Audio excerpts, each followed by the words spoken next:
Morning everyone, welcome once again to my channel. आज हम limit start कर रहे हैं। लिमिट ऑफ अ पॉइंट, किसी पॉइंट पे फंक्शन की लिमिट हम कैसे निकालेंगे।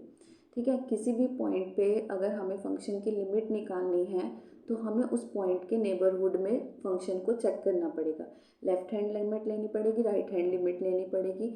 अगर वो इक्वल आएगी और हम फंक्शन की वैल्यू उस पॉइंट पे वही आ रही होगी तो हम बोलेंगे कि फंक्शन की लिमिट एग्जिस्ट करती है। समझते हैं लिमिट को। देखो, कोई फंक्शन है एफ ऑफ एक्स, अगर वो कोई फाइनाइट वैल्यू ले रहा है व्हेन एक्स टेंडिंग्स टू ए, मतलब एक्स जो है किसी पॉइंट को अप्रोच कर रहा है तो उसकी लेफ्ट लिमिट और राइट लिमिट चेक करेंगे उस पॉइंट के ऊपर।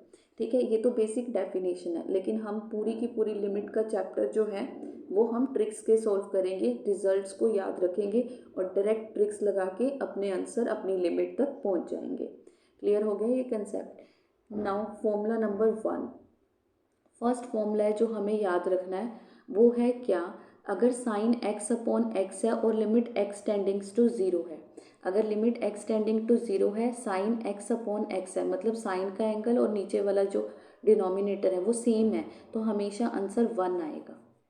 ठीक है, सिमिलरली अगर टेंजेंट एंगल ऊपर नीचे सेम है तो भी आंसर क्या आएगा, 1 है। बस ध्यान ये रखना है कि क्वेश्चन पेपर में आपसे लिमिट पूछी किस पॉइंट पे हुई है। ध्यान रखना चाहिए कि एक्स टेंडिंग टू ज़ीरो पे साइन एक्स अपॉन एक्स 1 होता है, टेंजेंट एक्स अपॉन एक्स 1 होता है, sine inverse x upon x भी 1 होता है, tangent inverse x upon x भी 1 होता है। मतलब साइन हो, टेंजेंट हो, साइन इनवर्स हो, टेंजेंट इनवर्स हो, एंगल ऊपर नीचे अगर सेम है तो आपका आंसर जो है वो क्या होगा, 1 होगा। लिमिट की कंडीशन है एक्स टेंडिंग टू क्या होनी चाहिए, 0 होनी चाहिए। नेक्स्ट एग्जाम्पल है, अगर एक्स टेंडिंग टू 0 है और साइन 1/x अपॉन 1/x हो जाए तो आपका आंसर जो है वो 0 होगा।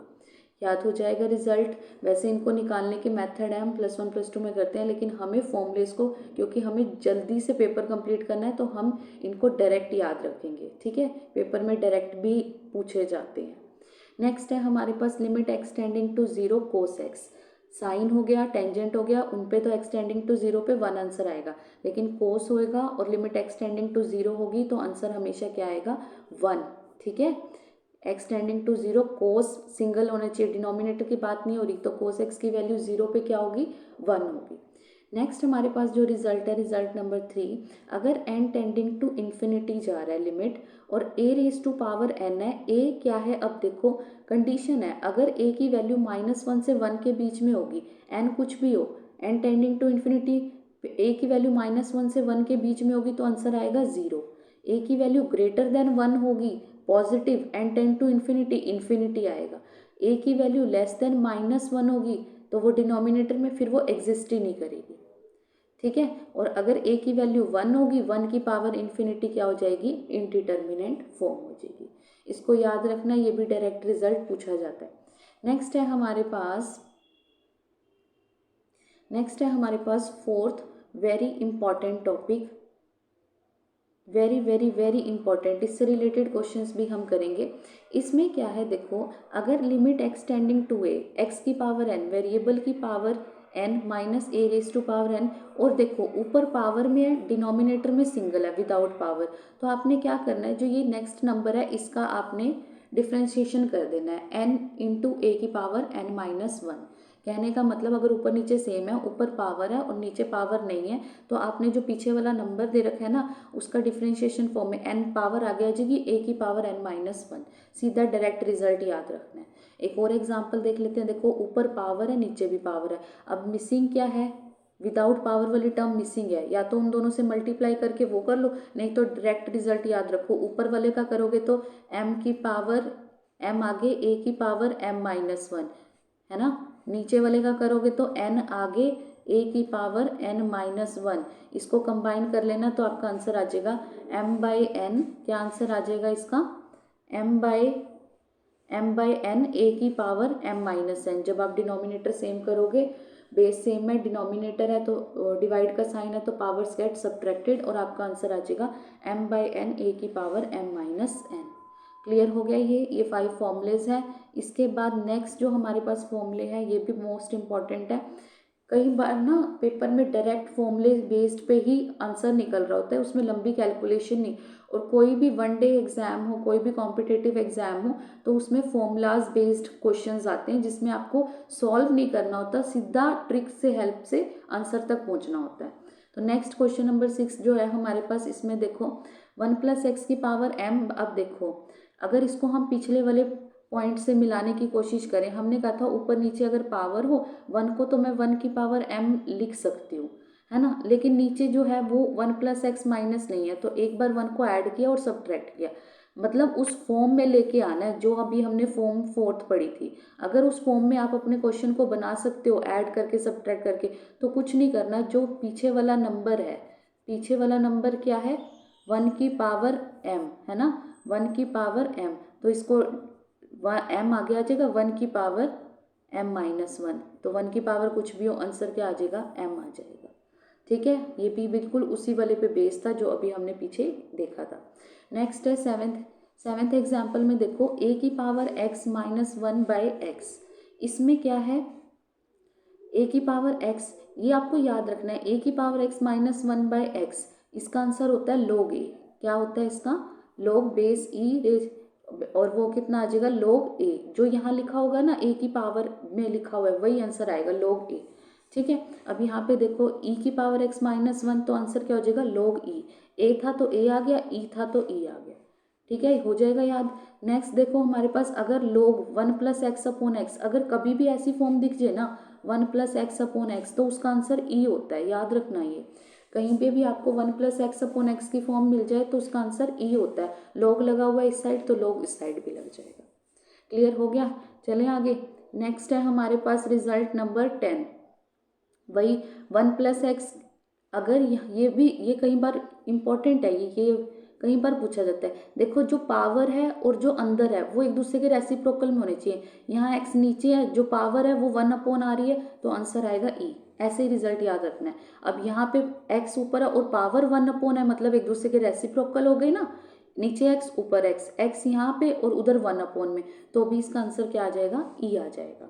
क्लियर हो गया। Next 12th result, very very very important, ये तो हर पेपर में आता ही आता है। इसमें क्या होगा, कोई भी नंबर दे देंगे आपको 3n + 4n की पावर 1/n, और कहेंगे कि limit n tend to infinity, answer बताओ। कुछ नहीं करना, जो इन दोनों में से बड़ा नंबर है ना वही आंसर होगा। अगर 3 और 4 में से बड़ा कौन सा है 4, तो आपका आंसर क्या हो जाएगा 4। वेरी वेरी वेरी इंपॉर्टेंट, ये बहुत बार पेपर में पूछा जाता है। 2 नंबर की पावर n की ऐसे दे देंगे, 4 की पावर कोई भी एग्जाम्पल दे देंगे, n टेंड टू इन्फिनिटी, 4 की पावर n, 5 की पावर n और होल पावर 1/n, और limit n tend to infinity पे आंसर पूछेंगे। कुछ नहीं, आपने बस देख के ही आंसर करना है। 4 और 5 में से बड़ा कौन सा है 5, तो 5 आंसर है। इसका फॉर्मूला वैसे तो बड़े वाली पावर को बाहर निकालेंगे, फिर n देखेंगे, n के अंदर जो नंबर है वो <1 होता है तो 0 होता है, अभी हम करके आए थे स्टार्टिंग में ही, तो आंसर कितना आ जाएगा 5 आ जाएगा। वैसे भी आप याद रख सकते हो कि जो बड़ा है सीधा याद रखना है, उसकी वही आंसर आएगा। क्लियर हो गया ये। नेक्स्ट है हमारे पास रिजल्ट नंबर 13। अब सारे रिजल्ट जो है ना 1 लाइन रिजल्ट है, सीधा डायरेक्ट याद रखने हैं ट्रिक के साथ। ट्रिक क्या है देखो, अगर स्क्वायर रूट में ऊपर a+ हो, a- हो और नीचे x की पावर n, मतलब जो व्हेन वी फाइंड x की पावर सेम, जब भी किसी क्वेश्चन में आपको ऐसे दिखे ना, ऊपर तो स्क्वायर रूट और नीचे स्क्वायर रूट ना हो और x की पावर सेम हो, x की पावर n, x की पावर n, x की पावर n, तो आपका सीधा आंसर हो जाएगा 1/√a। जो आगे लिखा होता है ना रूट के अंदर 1/√a, आपका डायरेक्ट आंसर हो जाएगा 1/√a। क्लियर हो गया। नेक्स्ट अगर ये क्वेश्चन आता है, सपोज देखो ऊपर स्क्वायर रूट में, नीचे विदाउट स्क्वायर रूट है, x² और नीचे भी x² है, powers when we find variable की पावर सेम x², तो सीधा हो जाएगा जो आगे लिखा होता है ना वो 1/√2 आंसर हो जाएगा। क्लियर हो गया, इंपॉर्टेंट रिजल्ट है। अच्छा अगर मान लो ऊपर x की पावर n है, नीचे भी है, लेकिन यहाँ पे नहीं है, यहाँ पे मिसिंग है, अगर यहाँ पे मिसिंग है तो आपने उतना आंसर तो निकालना ही है, लिखना ही है जो अभी ऊपर बताया 1/√a, लेकिन अगर मिसिंग है तो 1/2√a हो जाएगा। मिसिंग की वजह से क्या हो जाएगा 1/2 एक्स्ट्रा लगा देना, अगर यहाँ पे ऊपर नीचे कहीं पे भी मिसिंग है तो 2 एक्स्ट्रा आ जाएगा। एक एग्जाम्पल देख लेते हैं इसका, ये रहा एक एग्जाम्पल देख लेते हैं इसका। जैसे यहाँ पे देखो x मिल गया, हमें x मिल गया, मिल गया, लेकिन x यहाँ नहीं मिला स्क्वायर रूट में, तो पहले तो 1/a तो करना ही करना है 1/√2। अब क्योंकि वो मिला नहीं तो उसके नाम का नीचे 2 लग जाएगा, 1/2√2। क्लियर हो गया, ऐसे याद रखना है। नेक्स्ट है question 14th result, very very very important. ये बहुत ज़्यादा हेल्प करेगा अगर आप इन ट्रिक्स को यूज़ करके क्वेश्चंस प्रैक्टिस करोगे ना, तो बहुत जल्दी आपके क्वेश्चन सॉल्व होंगे। और ये पेपर में आता है, वेरिएबल की पावर वेरिएबल हर बार आएगा, x की पावर y, x की पावर x, कुछ भी दे देगा। कोई भी नंबर आपको ऐसे वेरिएबल की पावर वेरिएबल में और लिमिट निकालनी पूछेगा तो आंसर कैसे निकालना है। देखो, इसको सॉल्व करने के लिए ना, ऐसे क्वेश्चंस को सॉल्व करने के लिए आपके पास दो कंडीशन होती है, आपने वो दो कंडीशन चेक करनी है। क्या चेक करनी है? अगर f(x) की पावर gx या कोई भी फंक्शन की पावर फंक्शन दे रखी है ना आपको, तो आपने क्या चेक करना है? आपने सबसे पहले gx जो वेरिएबल है ना, वेरिएबल की पावर है, वो लिमिट पुट करने पे gx की वैल्यू, जब हम gx में ये लिमिट पुट करेंगे ना, तो वो प्लस माइनस इन्फिनिटी को जाना चाहिए, और जब हम fx में ये लिमिट पुट करेंगे तो वो 1 जाना चाहिए। ठीक है, मतलब जो अंदर है फंक्शन वो तो 1 को टेंड करेगा, और जो ऊपर वेरिएबल है वो प्लस माइनस इन्फिनिटी को जा रहा हो। तो आपके पास फॉर्मूला, ये डायरेक्ट फॉर्मूला लगाना है। आपने क्या करना है? e raise to power limit x tending to a, जो वेरिएबल की पावर है वो आगे आ जाएगी और फंक्शन में से उसको 1 माइनस कर देंगे। ठीक है, फॉर्मूला याद हो जाएगा। वेरिएबल की पावर वेरिएबल हो तो e की पावर लिमिट, जो वेरिएबल की पावर है वो आगे आ जाएगी और बाकी वाले फंक्शन में से 1 माइनस हो जाएगा। एक एग्जांपल कर लेते हैं ताकि हमें क्लियर हो जाए। सपोज हमारे पास ये एग्जांपल आया है, ठीक है, हमारे पास ये एग्जांपल है टेंजेंट x। अब देखो, ये रिलेट करना सीखो, वेरिएबल की पावर वेरिएबल, मतलब वो नीचे भी वेरिएबल और ऊपर भी वेरिएबल। तो वेरिएबल की पावर वेरिएबल को कैसे सोल्व करना है? सबसे पहले कंडीशन चेक करनी थी। मैंने बताया था जो अंदर है वो तो 1 आना चाहिए। Tangent x/x, x tend to 0 पे चेक करोगे उसका आंसर 1 होता है। अभी हम करके ही आए, स्टार्टिंग हमने यहीं से की थी ना। तो टेंजेंट x, जो अंदर वाला फंक्शन है f(x), वो तो 1 को जाना चाहिए, 1 को ही जा रहा है। और जो पावर वाला फंक्शन है ना, वो x टेंडिंग टू 0 पे इन्फिनिटी को जाना चाहिए, वो इन्फिनिटी को ही जा रहा है। इसका मतलब ये हमारी फॉर्म वेरिएबल की पावर वेरिएबल वाली फॉर्म बिल्कुल एक्यूरेट है। अगर ये एक्यूरेट है तो अब हमें क्या करना होगा? अब हमें फॉर्मूला लगाना पड़ेगा e की पावर लिमिट, जो पावर होती है ना, e जो पावर है वो तो आगे आ जाएगी, और जो अंदर फंक्शन है उसमें से 1 माइनस हो जाएगा। याद है ना, e raise to power limit, limit जो भी आपको दे रखी थी x टेंडिंग टू 0, जो पावर होती है जो gx होता है वो आगे आ जाता है, और जो fx होता है उसमें से हम 1 माइनस कर देते हैं। यही तो फॉर्मूला था, अभी हमने ऊपर पढ़ा था। तो आपने वही किया, 1/x² आगे आ गया और इसमें से 1 माइनस कर दिया। अब जब आपने इसमें से 1 माइनस किया, एलसीएम लिया, डिनोमिनेटर देखा, तो 0/0 फॉर्म आ गई। अगर 0/0 फॉर्म होती है, इनडिटर्मिनेंट फॉर्म बोलते हैं, तो हमें एल हॉस्पिटल रूल लगाना पड़ता है। एल हॉस्पिटल रूल में हम क्या करते हैं? ऊपर नीचे डेरिवेटिव कर देंगे, ऊपर नीचे क्या कर देंगे? डेरिवेटिव। तो हमने कर दिया, ऊपर सेकेंड स्क्वायर एक्स माइनस 1 और नीचे कितना बन गया?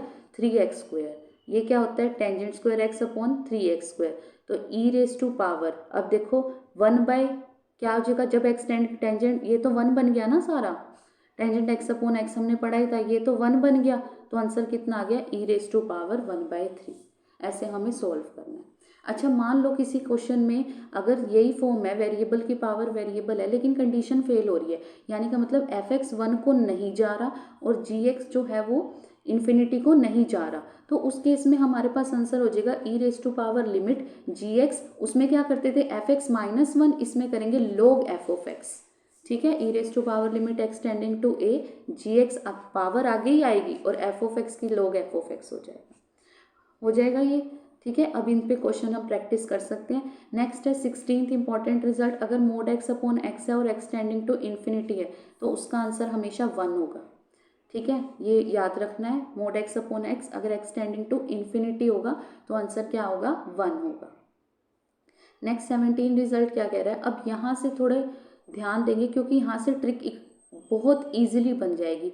मान लो ऊपर नीचे दो पॉलिनोमियल की फॉर्म में दे दिया, ऊपर एक लीनियर इक्वेशन की फॉर्म में, नीचे भी पॉलिनोमियल की फॉर्म में दे दिया, और x टेंडिंग टू इन्फिनिटी आपसे पूछ रहा है, तो आपने क्या करना है? देखो, अगर ऊपर नीचे x की पावर सेम है ना, तो जो कोफिशिएंट होता है ना वही आंसर होता है। ठीक है, यहाँ पे भी देख लो, अगर ऊपर नीचे हाईएस्ट वेरिएबल न्यूमिनेटर और डिनोमिनेटर की पावर सेम है ना, x2 तो जो इनका कोफिशिएंट होता है ना a/d, वही आंसर आ जाता है। बहुत बार ऐसे क्वेश्चन मिलेंगे, बहुत बार, ऊपर भी हो गए ऐसे वेरिएबल की फॉर्म, नीचे भी, तो आपने क्या चेक करना है, उनके आगे जो नंबर लिखा होगा ना वही आपका आंसर होगा। ठीक है, अगर मान लो ऊपर बड़ा है नीचे छोटा है, तो आपने क्या पुट करना है, 1/, देखो x, मान लो कि x कट गया, ठीक है, अब x टेंड टू इन्फिनिटी, तो सीधा आंसर क्या आ जाएगा, इन्फिनिटी। तो क्या याद रखना है, अगर तो ऊपर नीचे पावर सेम है, सेम मतलब वैल्यू वेरिएबल की पावर सेम सेम है, तो जो उनका कोफिशिएंट है वो आंसर आ जाएगा। लेकिन मान लो अगर किसी केस में ऊपर पावर ज़्यादा है और नीचे पावर कम है, तो उस केस में आंसर सीधा इन्फिनिटी ही आएगा। उस केस में आंसर, कहीं कोफिशिएंट ना लिख देना, उस केस में आंसर इन्फिनिटी आएगा। लेकिन अगर नीचे कम है, अब नीचे कम है, ऐसे करके देख लो, ऐसे ही मन में 1/x हो जाएगा, x tend to infinity, 1/∞ put करोगे, आंसर कितना आ जाएगा, 0। क्लियर हो गया। तो ये है हमारे पास 20 एग्जाम्पल। जब इनसे रिलेटेड क्वेश्चंस करेंगे ना, तब आपको समझ में आ जाएगा। तो आज के लिए बस इतना ही, बाकी हम कल करेंगे।